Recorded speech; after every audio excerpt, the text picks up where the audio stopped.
In this fourth video, we want to answer the question, how could we potentially work out the value of sine of 120 degrees without using a calculator? All our special angles were in the first quadrant. Okay, so we want to use something called reduction formulae. Sine of 120 degrees can be written as sine of 180 minus 60.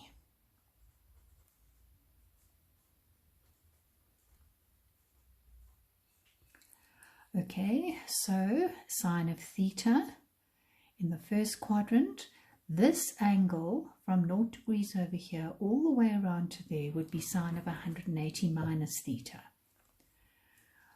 Okay, so if we make the radius the same in both cases, and we call this little x and little y, in other words, that ordered pair is the point xy. This triangle over here, we have a theta, an r, and a right angle. In this triangle over here, we have a theta, an r, and a right angle. And I'm going to label that point over there capital X, capital Y, because clearly the ordered pairs are not identical.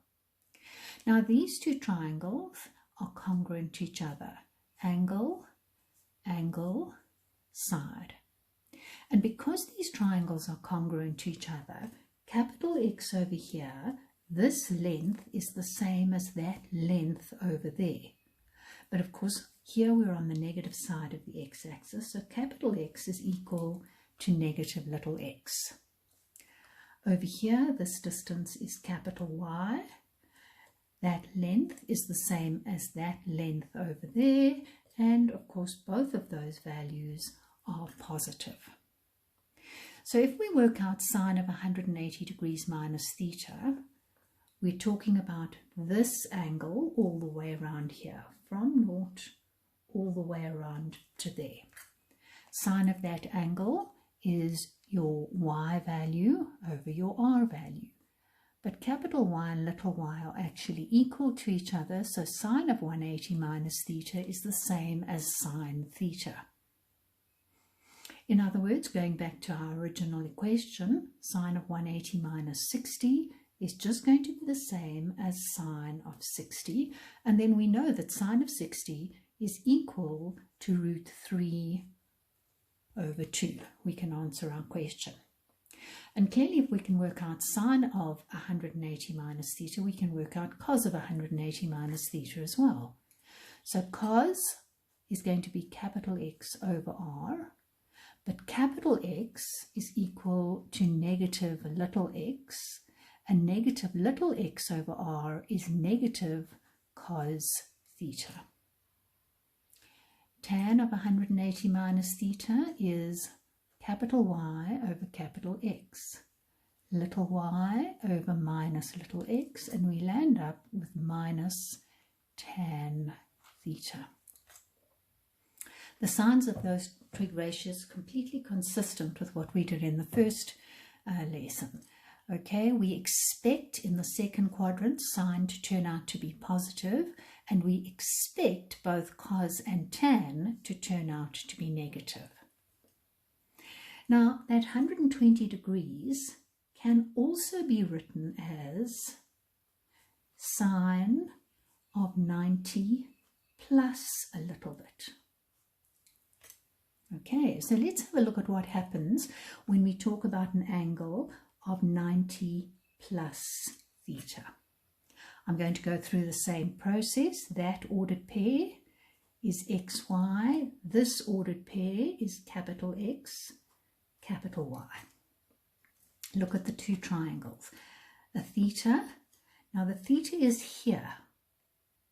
But of course our vertical lines are parallel to each other, so that angle and this angle over here are alternate angles, and this angle within our triangle must also be theta. I've got a right angle over here, a right angle over here, and again I have made my radii the same. These triangles are congruent to each other. This length over here is equal to that length over there. So in other words, the x value for this angle is equal to the length of y, and of course I'm on the negative x-axis, so capital X is equal to negative little y. Over here, capital Y, this long length over here is equal to that long length over there. Okay, that long length over there is x, little x. I'm on the positive y-axis, so capital Y is equal to little x. So let's have a look at these formulae over here. Sine of 90 plus theta, that means sine of this angle over here. Sine is capital Y over little r. Well, capital Y is the same as little x, and little x over r is cos theta. If I work out cos of this angle over here, cos is capital X over r, which is minus little y over r, which is minus sine theta. Now these last two examples I'm putting in for completeness sake because these are really in the AP syllabus and not in the core syllabus. Tan of 90 plus theta would be capital Y over capital X. That means little x over minus little y. And that ratio becomes minus cot theta. Sec of 90 plus theta, well, sec is your r value over capital X, which becomes r over minus little y, which is going to equal minus cosec of theta. You'll notice that the moment we're working from our y-axis, our ratios change. When we worked from our x-axis, our ratios stayed the same. Sine stayed sine, cos was cos, tan was tan, and all that we had to worry about was the change in sine, S-I-G-N. Here, when we work from the y-axis, okay, sine changes to cos or cosine. Okay, that's what cos is really an abbreviation for. Our ratio changes to its co-function. So sine changes to cos, cos changes to sine. Tan changes to cot or cotan. Cotan or cot would change to tan.